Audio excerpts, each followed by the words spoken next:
Cumprimento os irmãos com a paz do Senhor Jesus. Amém. Então, quero estar lendo em Atos dos Apóstolos 5, capítulo 5.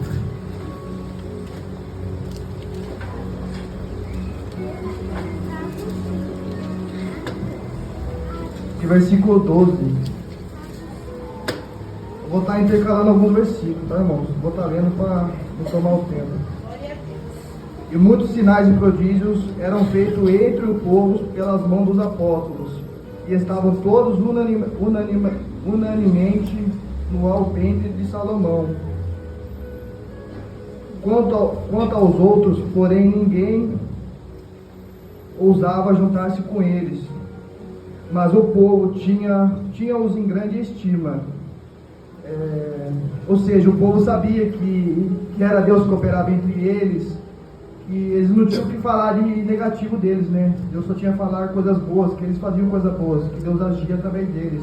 E no verso 14 vai dizer: e a multidão dos que criam no Senhor, tanto homens quanto mulheres, cresciam cada vez mais, de sorte que transportavam os enfermos para as ruas e os punham em leitos e em camilhas, para que ao menos a sombra de Pedro, quando este passasse, cobrisse alguns deles.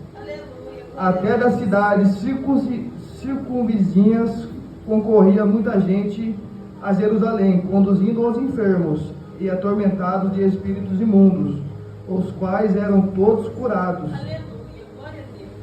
Irmãos, aqui a gente vê que, por mais que eles faziam a obra de Deus, Deus operava no meio deles, Deus fazia grande coisa através deles. Então eles eram muito admirados. Muitas pessoas que não criam passavam a crer em Deus através deles. Eles faziam a obra, né, irmãos? Deus usava grandemente eles. Só que, assim como eles também eram bem vistos, como eles eram bem queridos onde eles passavam, também, querendo ou não, atraía muito mal olhado, né? Muito olhar de inveja, muita perseguição. Então aqueles que não criam, que eram contra, procuravam um momento, a ocasião para perseguir, para falar, né? Esperava isso dele, embora eles faziam grandes coisas, né? Só faziam coisas boas. Aí no verso 17 vai dizer: e levantando-se o sumo sacerdote e todos os que estavam com ele, e eram eles da seita dos saduceus, e encheram-se de inveja, e lançaram mão dos apóstolos e os puseram na prisão pública.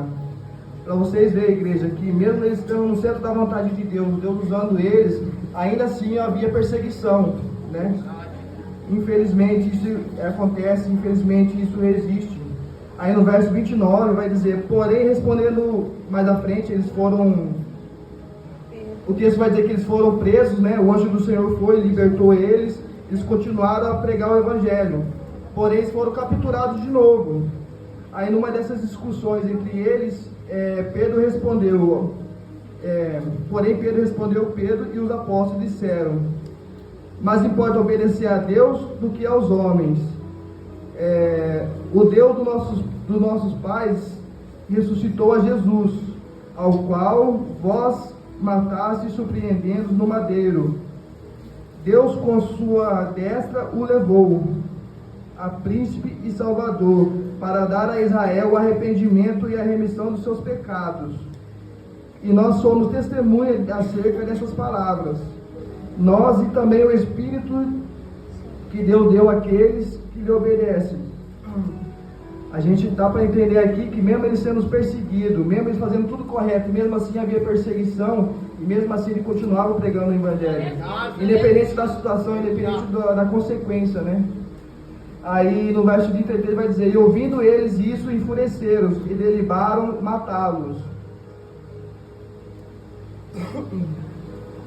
Aí, mas levando-os no conselho, um certo fariseu chamado Gamaliel, doutor da lei, venerado por todo o povo, mandou que por um pouco levasse para fora os apóstolos e disse-lhes: homens israelitas, e acautelai-vos a respeito do que haveis de fazer a estes homens, porque antes destes dias levantou-se Teudas dizendo: se alguém a esse ajuntou o número de uns 400 homens, o qual foi morto, e todos que ele deram ouvidos foram dispersos e reduzidos a nada. Depois deste levando a Judas o Galileu, nos dias do alistamento, eu levou muito povo, muito após a si. Mas também esse percebeu a todos que lhe deram ouvidos foram dispersos. E agora vos digo, dai de mão a esses homens e deixa-os, porque se este conselho ou esta obra é de homens, se desfará, mas se é de Deus, não poderei fazê-las, para que não aconteça seres também achados combatendo contra Deus.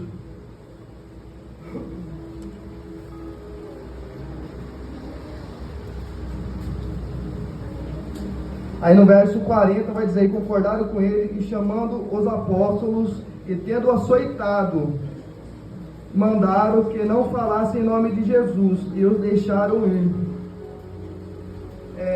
O que me chama a atenção aqui, irmãos, não é nem o agir de Deus, o Deus usar eles, né, que a gente sabe que usa, não é nem os milagres que eles faziam, mas sim o que aconteceu após o açoitamento.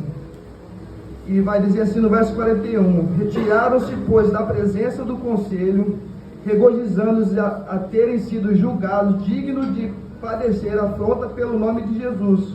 E todos os dias no templo e nas casas não cessavam de ensinar e de anunciar a Jesus Cristo.